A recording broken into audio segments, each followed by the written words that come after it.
Welcome back to the Ewi Den. This is intermediate lesson number 7, and today we're going to take a good look at the diminished scale. So remember the last lesson, what did birds say? You know, that showed us that by playing a lot of thirds and sevenths in our solo, it can help us to hear and play clear lines related to the harmony of a tune. So if you didn't watch lesson 5, I think you should stop this video, go back and check that out.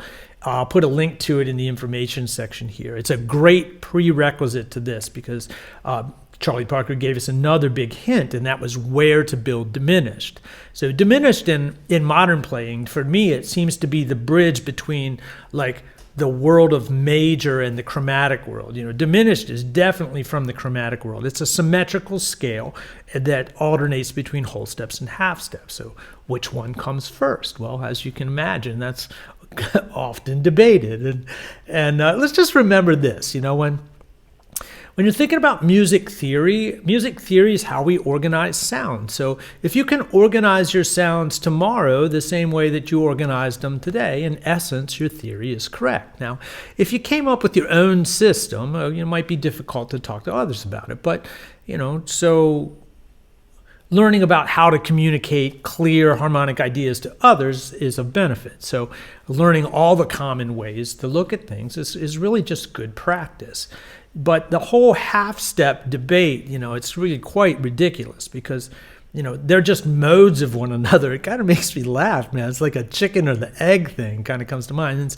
And it's cool. You can think of it in any terms that you want. But if you look at things from many perspectives, sometimes you can see the advantage of a certain perspective. So half whole to me opens up the possibility of displacing chords. And whole half is really helpful for developing scale shapes.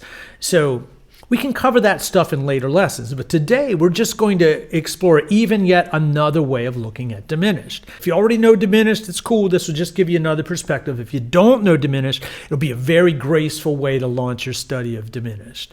And we're going to link the diminished scale directly to thirds and sevenths in dominant harmony. So stick with me on this. It is going to be simple. So the first thing we need to do, super easy, we're going to play 1, 2, 3, 4 in a couple keys. 1, 2, 3, 4 is actually known as a major tetrachord.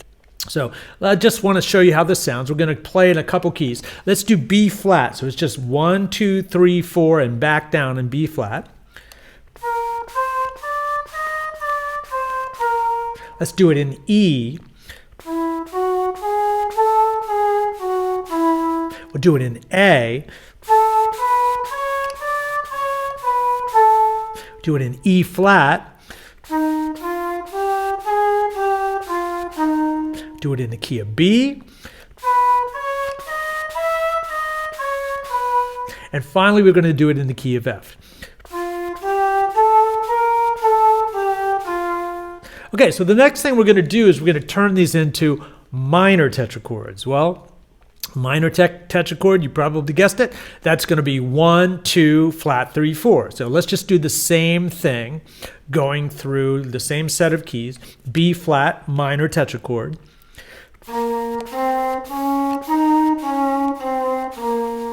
E minor tetrachord.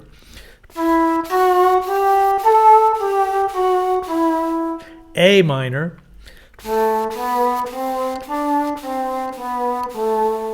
E flat.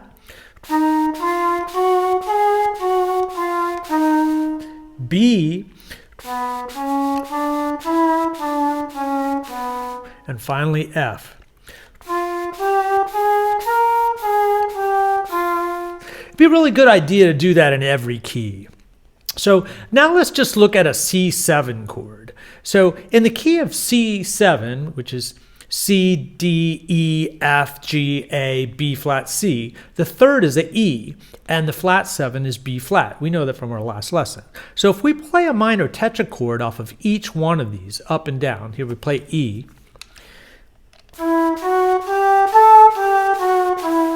Then from B flat, and then let's just stack them on top of each other. We'll play E, and then B flat, and then put an E on the top.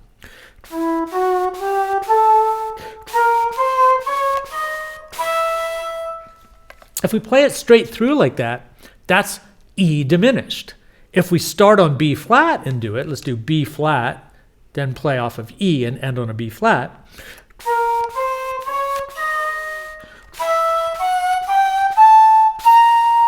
That's B flat diminished.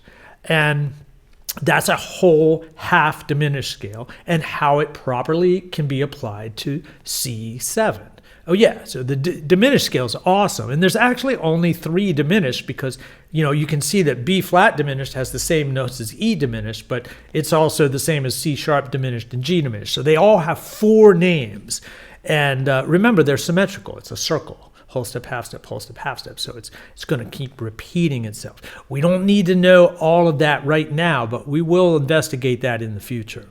So let's turn our attention to a C blues and see how we can study this. So here we've got diminished blues, so to speak. I mean, it's not the greatest chord progression for a blues, but it's certainly going to be awesome for practicing this technique. And I've marked them all as flat 9. So C7 flat 9 kind of implies the diminished scale for it.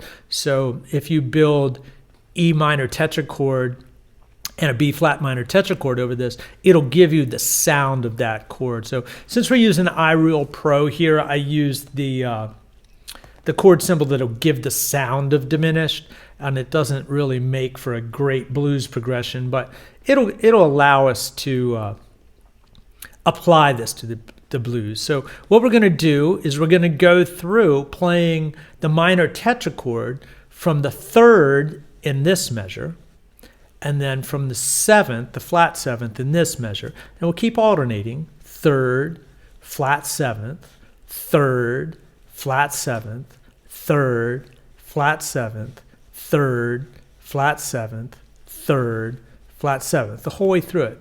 And actually, after we get finished doing this, each one of these, the C, the E diminished, the A diminished, and the B diminished, that covers all 3 diminished scales. So this is a really great way to apply this. And then doing it in a couple keys is going to be helpful too. So here, I'm going to demonstrate this.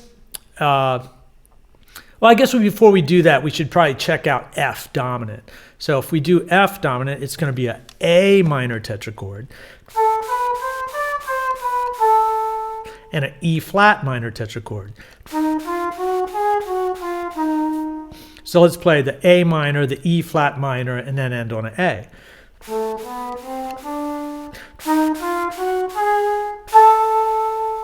Let's do the same thing for G. So we'll play a B minor tetrachord and an F minor tetrachord. Now we'll play B minor straight into F and end with the B on top.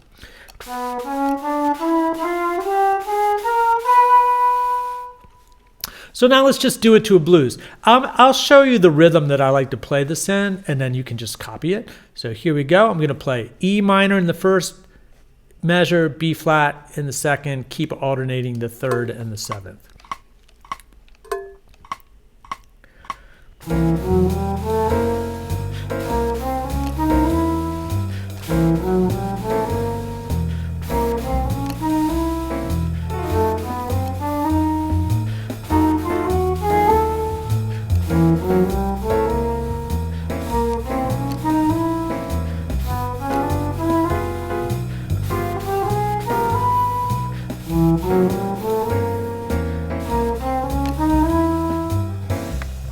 So the next thing to do after you're comfortable with that, well, I guess you could shuffle it. You could do the flat 7, then the 3rd.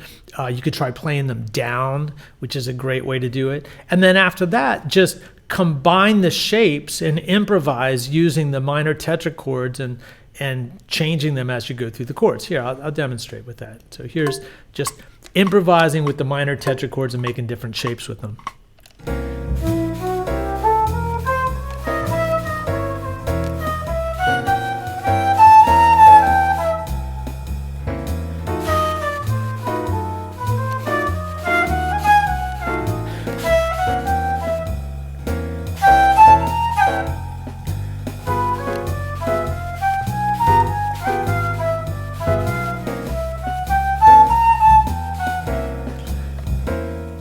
So that gets you hooked up with the diminished sound really pretty easily, and it's great practice.